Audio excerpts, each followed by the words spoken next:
I'm Mike from St. Thomas Economic Development, here with another little update from the St. Thomas Megasite.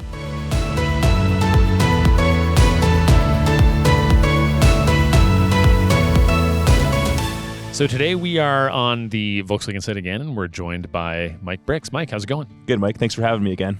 Great to have you here. So, Mike, you've been working on the road and servicing project on the site. We are now at the north part of a recently paved road. And today you're going to take us on a tour through these roads and the roundabouts. I'm excited for this. Me too. It's great to see the progress out here. And when the asphalt goes down, it's the most exciting part of the project, in my opinion. Right on. So there's not a lot of activity today. It's a little bit rainy.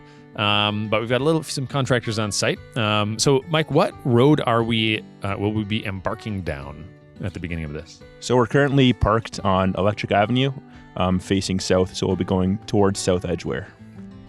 All right. Well, let's check it out. So, Mike, how long has this project been in the works? How long have you been working on this to get to this point? So we started back in April of this year, and we kind of are in the process of wrapping things up. Right on. Well, it looks really good. We've got curbs. So we've got everything other than top coat asphalt. Is that the case for this road? Yeah, that's right, Mike. Typically, we like to wait about a year or so before putting the top coat of asphalt down, just so if there's any settlement that happens, we don't have to worry about cutting into the final coat of asphalt to fix it. That makes a lot of sense. Now, under this road, there was a lot of work that happened as well. What infrastructure went in the ground before we got to the point of having this paved, ready to drive on road? Yeah, there's a lot that you don't see here. So before anything could begin, they had to start with a lot of earthworks and moving the earth around, and then after that, they installed a bunch of different sewers. So there's storm sewers under here that you can't see right now, as well as sanitary sewers and water mains as well. So we've now entered a roundabout. I'm going to go around it an extra time because this has now become my token way of going through roundabouts. But what intersection are we at right now as we do this? So right now, we're at the intersection of Electric Avenue and the truck parking lot entrance to PowerCo's factory. Interesting. So this will be where a lot of the trucks bringing supplies into and then taking products out of PowerCo will access the site? Absolutely, yep. This is the main entrance for the trucks, and there will be a separate entrance for all the cars. That makes sense. Got to keep that separate. So now as we continue south here, I see there's another intersection coming up ahead of us, another roundabout. What intersection is this? That's right. So we're just pulling up on the intersection of Electric Avenue and South Edgeware Road. Right on. So this will connect across into South Edgeware that already goes across the city, I assume. Absolutely, yep. We're tying into it as we speak. Fantastic. Well, I see some construction ahead, so we can't go all the way through, but we can go part way down this. This looks like good work. How long until this gets tied into and is open from South Edgeware?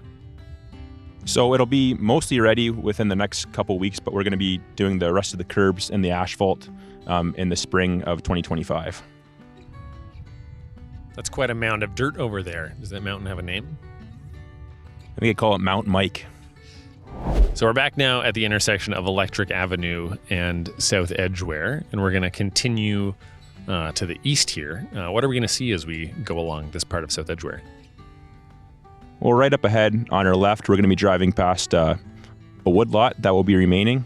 And a couple weeks ago, we did a video on the bat box that we had to install on this woodlot. So you might be able to see some of those as we drive by. Now, Mike, I understand that you've spent a lot of time learning some Bat dialects along with Meredith. Could you teach us how to say something in Bat? I don't know where you heard that from, Mike. I'm actually not fluent in Bat, unfortunately. Oh, that's unfortunate. But anyway, do you know how many Bat boxes are in this section of Woodlot? I believe there's around 50 or so Bat boxes in this woodlot. That seems hard to argue with. I see we've got a fire hydrant here already. Are there fire hydrants along all of the sections of road that have been serviced so far? Yeah, that's right, Mike. They're spaced out, so they're pretty frequent, just to provide fire protection throughout the whole industrial subdivision. That sounds good. That's very important. And we're approaching yet another roundabout. What intersection is it that we're approaching now? So this roundabout is the intersection of South Edgeware Road and PowerCo Parkway. And this is actually a 2-lane roundabout, which will be taking a lot of traffic. So this will be the primary entrance to the PowerCo site. Okay, that's pretty exciting. Well, let's exit this as if we were going into PowerCo. Check it out. How many cars will we be able to park in the PowerCo parking lot? That's a good question, Mike. I don't know the number off the top of my head. I think it's in the high hundreds. That makes sense to me. And I think there'll be another lot at the north side of the plant as well. Is that correct? Yeah, that's right. So on the south side of the lot, there's a large employee parking lot and a truck parking lot. And then the north side of their site will have another employee parking lot. Now, Mike, what are these preformed concrete apparatuses that we see out of our starboard side? So these are just some leftover catch basins from this project. So they ultimately would be tied into the storm sewer, and they just provide drainage for all the storm water that flows around the site. Cool. So who's the contractor that's done most of the work on this part of the site so far? So the general contractor for this project was Blue Con Construction out of London, and they've done a great job so far getting this project completed for us. That's good to hear. So now we're back again at the PowerCo Parkway South Edgeware intersection.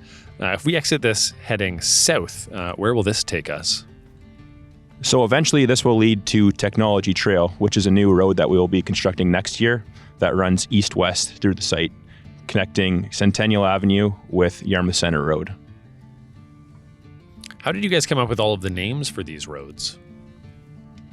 Well, the theme was kind of related to the battery plant that's coming around here. So most of our names have something to do with electricity or batteries. Do you have a favorite street name that's been chosen so far? Definitely PowerCo Parkway for me. That's a good one. Personally, I like Electric Avenue. Makes me think of the song. Do you think we could fit the Atlas through one of these sewer pipes? If you try fast enough. Would we get the whole thing through or just part of it? Just the hood. Well, we won't do that to Willie.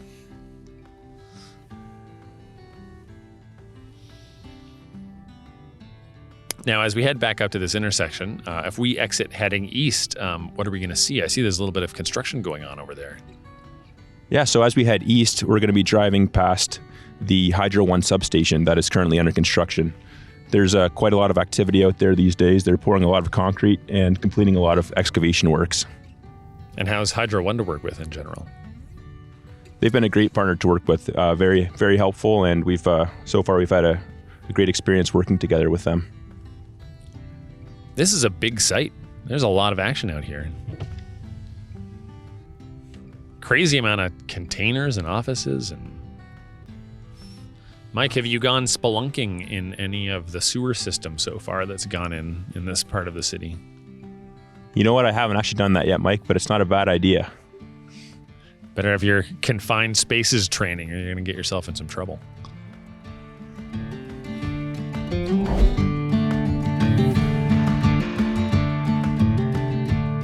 Well, Mike, it looks like we've come to the end of the road for this video, but thanks everyone for tuning in. Like and subscribe on YouTube and stay tuned for another little update coming soon. And don't forget to smash that subscribe button.